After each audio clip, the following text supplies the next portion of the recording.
guys, it's Breach18 from Breach18.com. We're going to be looking at the two-player game Pleasant Dreams. It was a Kickstarter. It plays in about 5 to 10 minutes. Let's take a look at it. Pleasant Dreams is a two-player game, so each player will have one of these wakefulness cards. That's dual-sided, so you can have a boy or a girl, depending on your preference. Everyone starts at 1. And the idea of the scale is 0 is when you're fully asleep, all the way up to 5 when you're completely awake and essentially lose the game. Out of this deck, which has got expansions included in it, it was a Kickstarter, so I believe it came with expansions part of its stretch goals. You'll have to double check that for me though. There's really no need to play without the expansions. Just put the expansions in, just trust me on this one.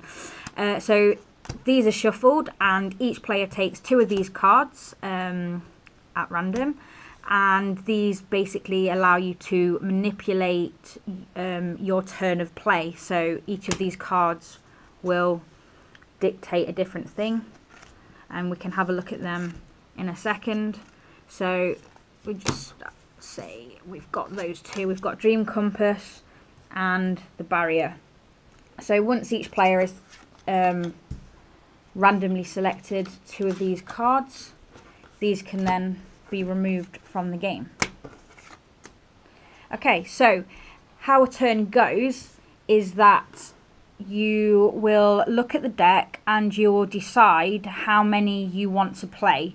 So it is a very typical push your luck. So I will decide I want to draw 3 cards going down this way. So I go 1, 2, 3, and then I will resolve them from this end all the way to this end.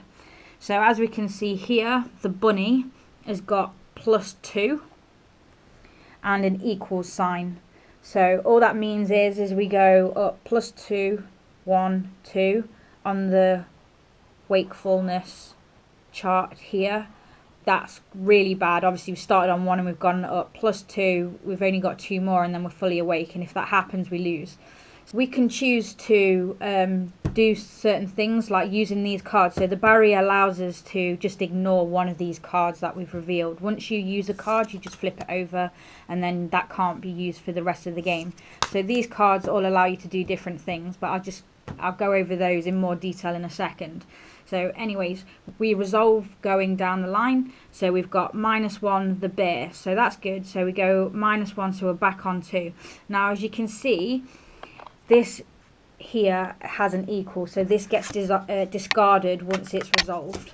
Okay, now this one has a flip arrow, so we can decide to either discard this or we can flip the card. We have to show the other person what's on the back. We have a look at what's on the back, and then the idea is we secretly put it in the deck, that side face up, but we don't know whereabouts we put it in the deck.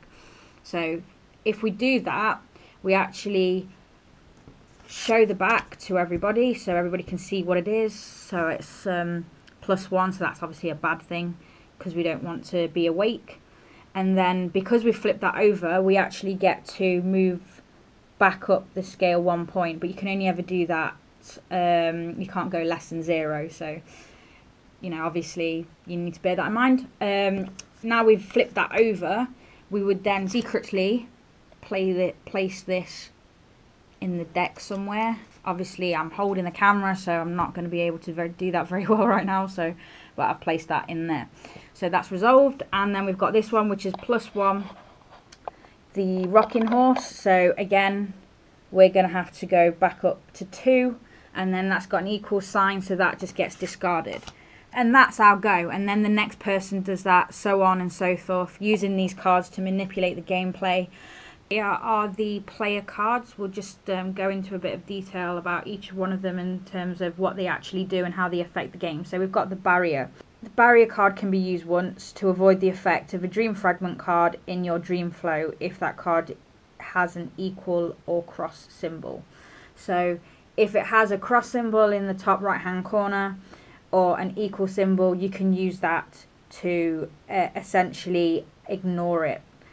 Then we've got the Dream Compass. which means you can rearrange dream fragments in your dream flow before resolving them. So as you've got the lineup, you can basically shift them around to resolve in a particular order before they actually occur. The premonition, it basically allows you to look at the fronts of the top 3 cards in the dream deck, and the other player also gets to see these cards as well.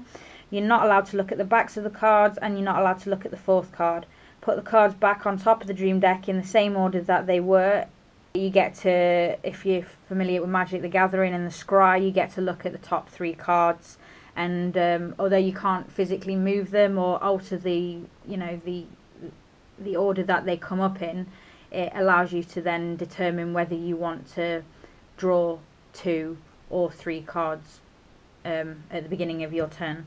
So that's how that works. So the recurring dreams. After you resolve all of your dream flow, you may return any nightmarish dream fragments to a secret position in the dream deck instead of discarding them. So basically it allows you to manipulate the deck and potentially set up your opponent for quite a nasty surprise. The suppression. Set aside a card from the dream flow before you resolve it. On a turn later, add that card to the end of your dream flow and resolve it. You cannot win the game before this card is resolved unless your opponent wakes up before you do. Then we've got the mirror. The mirror allows you to flip over the dream deck at the start of your turn. It stays this way during the game unless the other player uses the second mirror card to flip it back. So this will obviously affect any of the flip cards that you get in the deck because they'd start on a different side essentially. Then we've got the deep sleep. After you draw your dream flow, you may add the top dream fragment of the dream deck to the end. This means it will be the first one to resolve, so that's quite handy. And then the shimmer. Unflip a flipped dream fragment into your dream flow before resolving it. The first person to stay asleep when all of the cards are exhausted wins the game, or the first person to stay asleep whilst the other person wakes up wins the game. So the idea is to just basically stay asleep as long as possible, and that is Pleasant Dreams. That's how it plays.